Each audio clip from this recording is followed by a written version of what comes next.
Papi from Highway. Marisa at the Adelita Club was my main squeeze in Ciudad Acuña.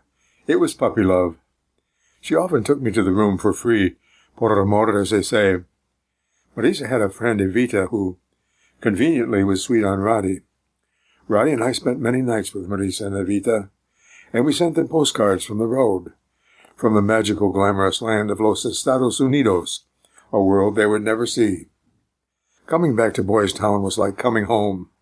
We'd spend hours with our novias, sitting in the booths, mushing it up, playing the jukebox and copying out the words to popular songs in Spanish, the language of the heart, and in English as if we were children in grammar school. Evita was nearly a foot taller than Roddy. He was like a papoose in her hands.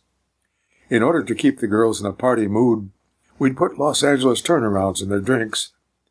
They'd stay up all night with us, swilling tequila and jabbering like monkeys. We'd take our sweethearts to the movies and to dinner in the, quote, nice, unquote, part of town.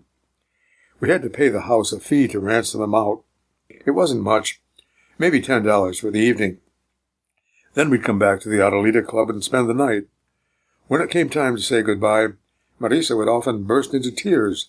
No te olvides de mí. And I would tell her, you don't have to worry about that. I sent Marisa money from the road and wrote love letters to her in the truck stops. I had no dictionary, and because Spanish wasn't my language, I was very often not quite sure what I was saying, and this was a joy. Marisa's friend Blanca, who worked at the Durango Club, also had a sweetheart in the U.S., an old soldier from Tyler, Texas, supposedly a survivor of the Bataan Death March. She was living for the day when he would come to whisk her away to the U.S. One day when we were all sitting around a table at the Adelita Club, she showed us his photo. He was old, all right. His tiny, shrewd eyes were set in a seamy face that was creased and worn like an old catcher's mitt. He looks like a rhinoceros, Evita commented. Shut your mouth, you dirty pig. What's his name? I ventured. Papi. Papi, that was a good one. I had to laugh because the girls in the cantinas call every man Papi. But Blanca was serious. She entirely believed in her dream that someday Papi would come with all the pomp and grandeur of a great general entering a conquered city and carry her away to the land of milk and honey.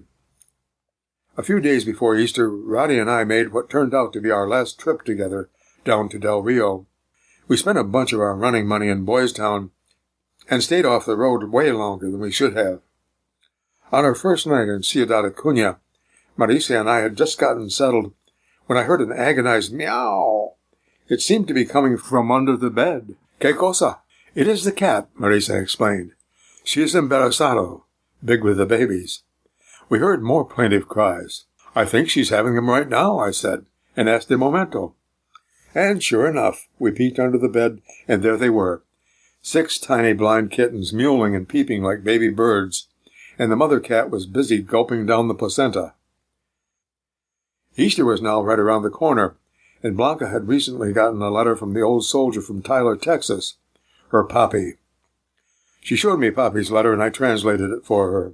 Great news! It turned out that Papi was on his way to Boys Town to fetch her. He was scheduled to arrive, in fact, on Easter Day. Blanca was pissing her pants with excitement, and the girls at the Durango Club began placing bets. Was Papi for real? Would he actually show up? Would he take Blanca away? On Easter morning, I went to communion with Marisa. Then we moseyed over to the Durango Club.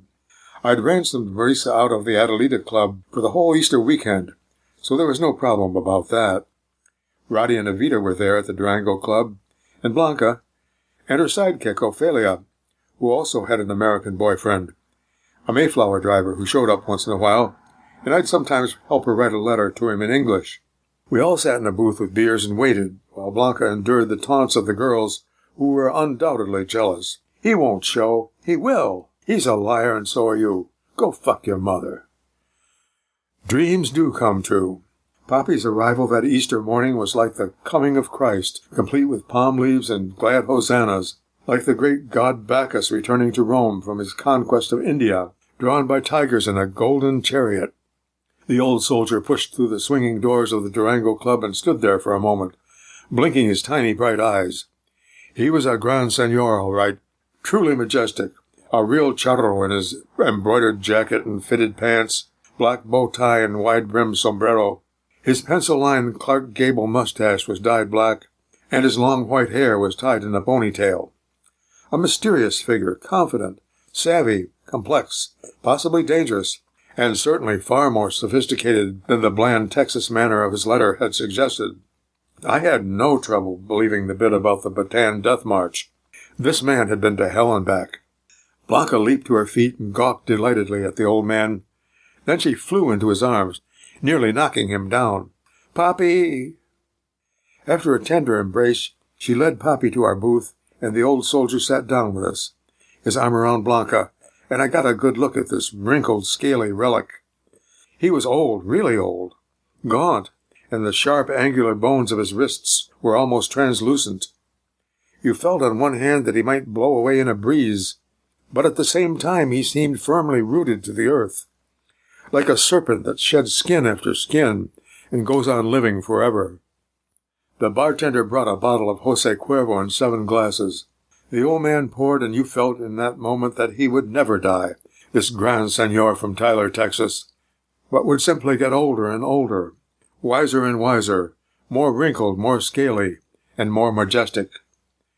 After a few shots of tequila, Papi began to talk in a monotone, like a priest reciting a litany, and suddenly we were on the island of Saipan in a madhouse of noise, mortars, tracers, and machine-gun chatter, ducking for cover behind smoldering hulks of Japanese tanks. The sun beating down, our canteens empty, piles of Japanese bodies everywhere, and still they charged, leaping over their fallen comrades. And on the final day, when the Americans had won, the Japanese civilians, it was extraordinary. The women carried their children to the edge of a cliff that dropped 1,000 feet to jagged rocks and jumped, holding the kids in their arms. And young girls, too, scores of them, some barely in their teens, were diving off that cliff. It was the Bushido code, death before dishonor.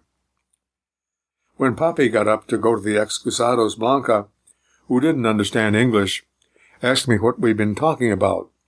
"Oh, nothing, the war." "You see," Ophelia snapped, smacking her glass down on the table. "Men, they love to play soldier, but it's the women who suffer. They kill us, they rape us, they'll cut the baby out of your womb. We lose our sons, we lose our brothers and our fathers. God damn men! They care only for their pricks and their guns and their wars. Pooey!" Papi returned to the booth, and he and Blanca went to the room. They didn't come back, and they didn't come back. We finished off the tequila. "You don't suppose he had a heart attack?" Roddy ventured. "No," Marisa said thoughtfully. "It probably takes him a while to get the damn thing up." Our last night in Boys Town featured a bravura performance by Blanca's friend Ophelia that filled me with respect for her. Ophelia's toquero, the truck driver, had thrown her over for a floozy who worked at the Gold Palace. Desolate and even drunker than usual, Ophelia hired the mariachis to play while she sang lead, emoting freely, pouring out her woe. Outside the open door of the cantina, the menudo man trudged past with his wooden yoke and dangling kettles. You could hear roosters crowing. The cantina was deserted except for a few whores snoring in their booths, and the bartender polishing his eternal glass. If she'd been born in America, Ophelia would have been married by now, driving a Volvo, juggling a baby or two, shopping at the supermarket. But fate had decreed that she serve out her time in a whorehouse in Ciudad Acuña. Standing up to the music, she belted out song after song, pissing away her night's earnings as dawn came up like a flaming circus, and the silvery trumpets of the mariachis showered despair over it all. I sent Marisa a postcard from Oak City. "I miss you. ¿Cómo está Evita?" Roddy says hello to her, and to you. "How are the kittens?" And then, "Yo te quiero." What the hell?